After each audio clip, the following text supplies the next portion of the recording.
And still talking about the vulnerable groups and the impact of COVID-19 this period, we have Dr. Olufunto Kalejaye, a consultant physician and hematologist. She joins us here in Lagos. Welcome to the program. Thank you for having me. First, I'd like to ask how you think vulnerable groups are coping in this COVID-19 pandemic era. Well, the vulnerable groups have had to have extra precautions in place, so to speak. Apart from following the NCDC guidelines about safety precautions, washing of hands as often as possible with running water, going about with your hand sanitizer, practicing what you call respiratory hygiene, wearing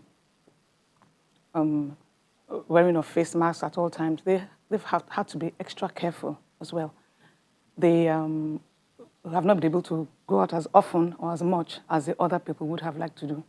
So I think they'll probably feel more of the pressure from this COVID-19. There is that, and there's also the economic impact for some others. Yes. But let's zero into talking about a sickle cell patient. Do we have a guideline for a sickle cell patient in COVID-19? Well, yes, the American Society of Hematology actually does have a guideline which we follow. Now, apart from the World Health Organization guidelines, like we spoke about, the hygiene, maintenance of hygiene, social distancing, very, very important, use of face masks, washing of hands. We also advocate if they can work from home, it makes things much easier. And where it's absolutely necessary for them to go, they must wear their face masks and maintain social distancing as best as possible. What we also tried to do was to make sure that we give prescriptions that could cover for long periods, like 3 months prescriptions, so that they don't have to be coming to the hospitals for prescriptions all the time. Apart from that, we're able to do phone calls, phone call consultations. So they're able to How discuss. easy is that, especially in Nigeria? Oh, well, funny enough, I think my hospital managed that very well because we have hotlines for the unit where our vulnerable patients can actually call in, they discuss their symptoms, and then we tell them what they need to do. And that has worked for us thus far. Do you think it's the future of emergencies or situations like this?